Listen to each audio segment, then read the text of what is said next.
Comenzamos por nuestro ciclo de esterilización. Para comenzar tenemos el volumen de 2000 litros y al tener propiedades similares al agua, esto nos daría, con una densidad de 1000 kilogramos sobre metro cúbico, una masa de 2000 kilogramos.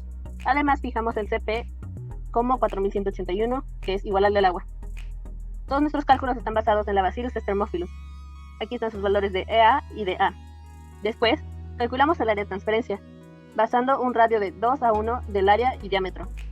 Calculamos el área mínima para cubrir los 2 metros cúbicos y nos dio 7.381 metros cuadrados. Sin embargo, esto representa solo 75% del área, pues si no, habría derrames. A partir de esto, se calculó en base de una regla de 3 que tendría que en realidad cubrir 2.6 metros cúbicos de volumen. A partir de esto se volvió a calcular el área interna, que son 8.79 metros cuadrados. Después, se determinó que teníamos que calcular una tercera área, pues esta cubriría la chaqueta. Se eligió un delta pequeño de diámetros, de forma que el diámetro externo es de 1.3, tomando en cuenta la chaqueta. Así nos dio un área total de 9.744 metros cuadrados. Fijamos el número de esporas basado en los ejercicios hechos en clase, donde variaban de 1 por 10 a la 5 a 10 por 10 a la 5 esporas por mililitros. Usamos el último valor. Al multiplicar por el volumen total, nos dio 2 por 10 a la 2 esporas. Fijamos una N de diseño de forma que hubiera solo una contaminación en 1000 millones, para así obtener una V total en el rango entre 40 y 60, y nos dio un 44.44. Después procedimos a calcular el calentamiento, usando los valores antes definidos. Usamos T inicial del medio como 25 grados centígrados, pues es temperatura ambiente, y T final como 121 grados centígrados, pues es un estándar de crecimiento de bacterias. Y a partir de la aplicación, calculamos con la presión los 411 Kelvin del vapor del agua. Usamos 350 kilogramos por segundo, pues es un valor realista para el vapor, pero además nos ayudaba a conseguir una U que varía entre 200 y 600 aproximadamente. A partir de usando el área interna, se calculó el HI, y se puede ver el Reynolds, el coeficiente del agua, y además nuestra X que nos serviría para calcular la U total. Aquí está el Nusselt y el HI. Después se calculó el HO tomando en cuenta la altura a la que llegaba el líquido, que es la altura que calculamos al inicio, y además la diferencia de temperatura entre el vapor y el líquido. Esto al final nos dio una U de 300 usando un factor de encrustamiento de 0.002 al ser agua. Posteriormente se evaluó la ecuación en la del tiempo y así se obtuvo 98 minutos. Pasamos todos los cálculos a minutos y integramos de 0 a 98 minutos. Entonces, al usar Wolfram Alpha, obtuvimos un diseño de calentamiento de 36.15. Aquí se puede ver el cálculo. Para la parte de enfriamiento fue muy similar a la de calentamiento. Empezamos sacando la U, con lo que hicimos en un Excel, donde propusimos una W de 250 kilogramos por segunda, que era menor a la de calentamiento. Con este Excel pudimos obtener Reynolds, Frank, Nusselt y pues posteriormente la U, que era la que necesitábamos, y nos daba un valor de 231.516 joules sobre metro cuadrado Kelvin segundo. Esta vez las propiedades que usamos fueron las del agua a 35 grados centígrados, a diferencia del de calentamiento. Después lo que hicimos fue la determinación del tiempo con los datos que ya teníamos. La temperatura inicial era la de 121 grados centígrados y la final era la de 35 grados centígrados. Evaluando pues los datos que teníamos en esta ecuación, nos soltaba un tiempo de 92 minutos para el enfriamiento. Después, para la determinación del diseño de enfriamiento, integramos en esta fórmula los datos que ya teníamos. Lo único que cambiamos fue que convertimos de segundos a minutos para que nuestro diseño tuviera un poco de sentido. Y evaluando la integral en Wolfram nos soltaba que era de 4.6 el resultado. Aquí está la ecuación con todos los datos que están arriba. Y ya teniendo tanto el diseño total como el de calentamiento y el de enfriamiento, pudimos sacar el diseño de mantenimiento y teníamos que el diseño de mantenimiento es de 3.7. Y para poder sacar el tiempo de mantenimiento lo que hicimos fue usar esta fórmula donde necesitábamos K, pero la K simplemente usa los datos de la bacteria. Y pues obtuvimos que era un tiempo de 2 minutos para el mantenimiento. Y con eso tuvimos el tiempo del ciclo de esterilización por un total de 192 minutos. Y aquí están los gráficos de calentamiento, el mantenimiento y el enfriamiento, con temperatura inicial de 25 grados, el mantenimiento máxima de 121 grados y la final de 35 grados centígrados, y pues en un lapso de 192 minutos. Para calcular el área de transferencia y longitud del serpentín, se usaron los valores de volumen de 2 metros cúbicos, la transmisión de calor de 390 watts, que esta se convirtió a las unidades necesarias.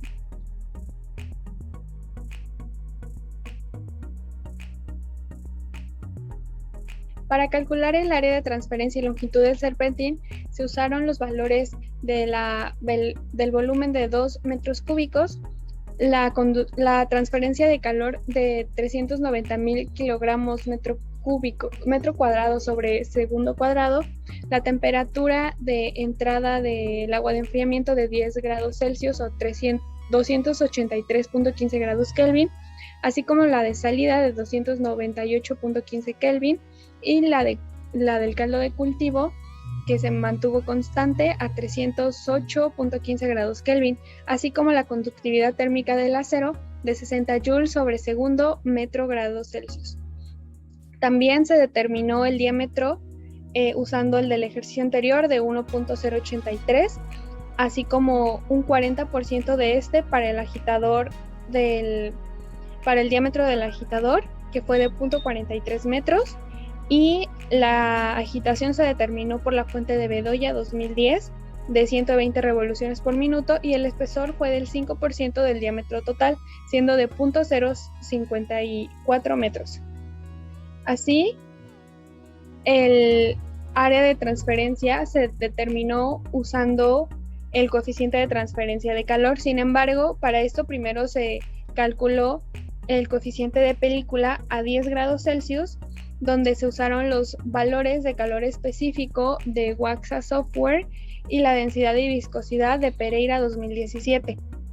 Los valores fueron 4.178 joules sobre kilogramo grado Kelvin, la densidad de 999.7 kilogramos sobre metro cúbico y la viscosidad de 130.5 por 10 a la menos 5 kilogramos sobre metro segundo. El Newsel se usó, la fórmula de Newsel usada es la de líquidos agitados usando serpentín.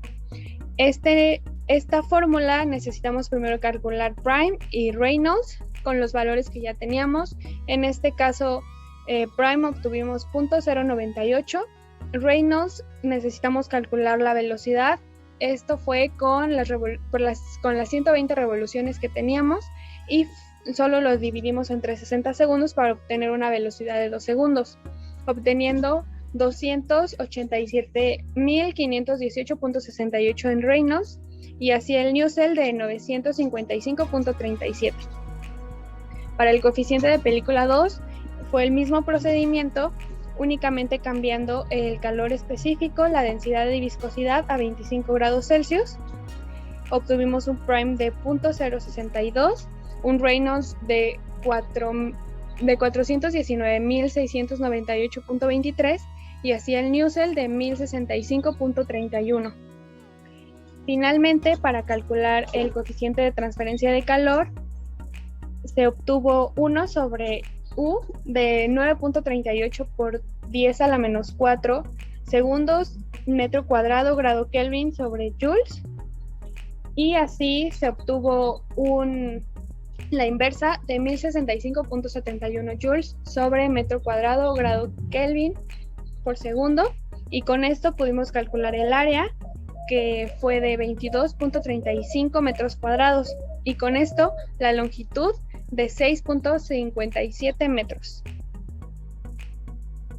Y claramente usando un MLDT paralelo, que fue de 16.37, tanto en grados Celsius como en grados Kelvin. Que fue sacar el área del intercambiador y el amoníaco requerido para enfriar el producto de la disrupción. Lo primero que se hizo fue pasar todas nuestras propiedades a unidades que íbamos a estar utilizando, y después se hizo el análisis de las temperaturas. Se consideró una configuración de flujo a contracorriente, ya que es el arreglo que se considera más eficiente y el más deseable desde el punto de vista térmico. Se realizó el diagrama de las temperaturas y se obtuvo la MLDT de 27.40. Después proseguimos a hacer el balance de calor, en el que se obtuvo el flujo de calor, que fue de 22.58, y el flujo másico del amoníaco, que fue de 0.54 kilogramos sobre segundo. Una vez tenido eso, seleccionamos los diámetros de nuestras tuberías. Esto fue en base a las conexiones para intercambiadores de doble tubo del libro de Kern, y seleccionamos la de 2 pulgadas IPS para el tubo externo y 1 pulgada 1/4 para el IPS para el tubo interno. Para decidir qué fluido iba en el ánulo y cuál iba en el tubo, se consideraron que para iguales caídas de presión permitidas, la decisión de la posición de los fluidos depende del arreglo que produzca la velocidad de masa por unidad de área casi iguales, y el de mayor corriente va en el tubo, ya que es el que tiene mayor área. Se obtuvo la G, y el arreglo que mostró la menor diferencia entre las Gs del medio de cultivo y el amoníaco fue el hecho utilizando el medio de cultivo en el ánulo y el amoníaco en el tubo. Y se confirma, ya que el amoníaco es el que tiene el mayor flujo, entonces va en el tubo, que es el que tiene mayor área. Y así queda nuestro arreglo. Después realizamos todos los procedimientos para obtener los coeficientes de película y así obtener el coeficiente de transferencia de calor. Se obtuvo el Reynolds, el Prandtl, después el Nusselt, y nos dio un coeficiente de película de 2356.79 kW sobre metro cuadrado centígrado. Se realizó los mismos procedimientos, pero para el medio de cultivo, que el fluido caliente iba en el ánulo, se calculó el Reynolds, el Prandtl, y para el Nusselt se utilizó la tabla de Case-Paris porque nuestro flujo era laminar, y se utilizó el diámetro interno del tubo externo y el diámetro externo del tubo interno, y como la relación de los diámetros, y se interpoló el Nusselt interno. Después calculamos el coeficiente de película para el ánulo, que fue de 135.167 kW sobre metro cuadrado centígrado, y se calculó el coeficiente global limpio primero y fue de 127.83, y después el coeficiente global sucio. Se obtuvieron los factores de ensuciamiento de esta tabla en base a la velocidad y el agua de torre de enfriamiento tratada a una velocidad menor de 0.9, y como se consideraron tanto del tubo como el ánulo, el RD total fue de 0.00035 metros cuadrados por centígrado sobre kilowatts, y nuestra U de diseño fue de 122.331 kilowatts metro cuadrado sobre centígrado. Y ya una vez que teníamos tanto el flujo de calor, la Q, la U de diseño y la MLDT, se calculó el área, que fue de 0.0067 metros cuadrados. Y para solo confirmar si nuestro diseño de intercambiador estaba correcto, se consideró una caída de presión estándar de 10 libras sobre pulgada cuadrada, que lo convertimos a kilogramos sobre metro cuadrado, que eran las unidades en las que estábamos trabajando, y ambas caídas de presión fueron menores al valor estándar, por lo tanto se acepta nuestro diseño.